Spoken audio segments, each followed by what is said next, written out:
With Tom Holland's third movie finally coming out, talks of his Spider-Man being the GOAT among the three and the actual GOAT being the worst one have been popping up on my For You page, and I'm here to tell you right now that it's not even close. So I want to settle this debate once and for all with facts. First up, the argument I see people mostly use that just angers me is that his character is the closest to the comic books, and my question to that is, which one? Because excluding the variants like Miguel O'Hara, Miles Morales, Gwen Stacy, and Jessica Drew, there's so many Peter Parkers out there with such a vast difference in their personalities that this argument just breaks apart on its own. There's the original nerdy version of Peter Parker, the simp version of Peter Parker, and the philanderer Peter Parker. So people who bring up comic books as an argument must not read comic books or must think that everyone else doesn't read them. So the first question to ask is, what makes a great Spider-Man? Is it the villains he faces? Because off rip, when people speak about Spider-Man villains, they think about the Green Goblins, the Doc Ocks, the Venom, the JJJs occasionally, the Rhinos, the Lizards and Electro, and maybe Scorpio and Falcon, and maybe Mysterio. And from this, we can see that Tobey's Peter Parker takes the cake, followed by Andrew and lastly Tom. Yes, I won't lie, maybe I don't like Tom Spider-Man as much, and I'm biased, sue me. But certain things I can admit, like facts. Apparently, Tom Spider-Man is the strongest among the three in terms of feats. So that, even though I don't like it, I can admit. So then, what else makes a great Spider-Man? The suffering? Seeing so many people happy that Tom Spider-Man is suffering really brings tears to my eyes.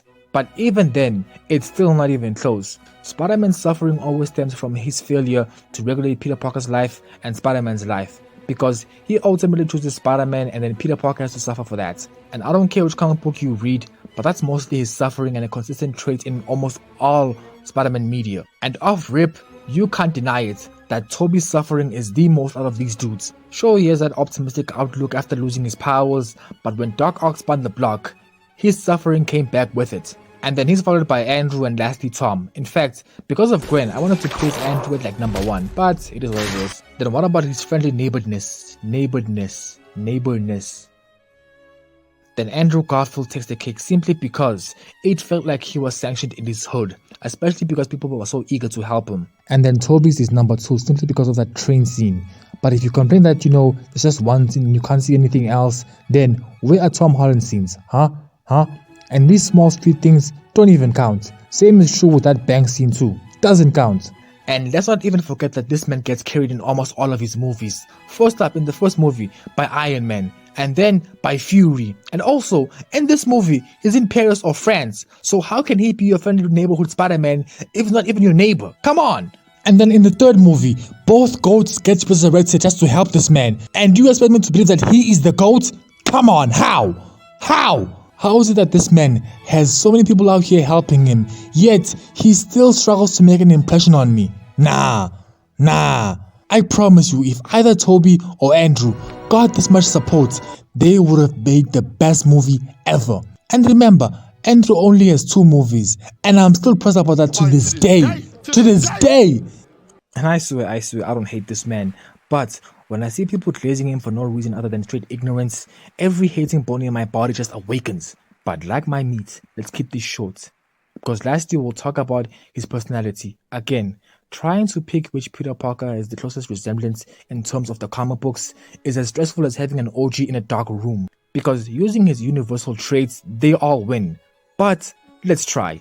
First up, Andrew Garfield was way too cool playing Peter Parker and Spider-Man. That awkwardness that Peter Parker has was a rare thing for Andrew. In fact, watching scenes of him flirting with Gwen always has me smiling from ear to ear to this day. And his swinging is by far the best out of all of them. Even in the games, argue with your moms on this one. Then number 2, surprisingly, is a tie between these two. I can't tell if it's just a shitty performance, but both of these characters seemed either bland or just not that in character, especially since both of these actors have range. But if I had to give someone the win, then it has to be Tobey, because at times where he wasn't with Mary Jane, then he acted like how you'd expect Peter Parker to act. Granted, his jokes almost never land, but it was a different time back then.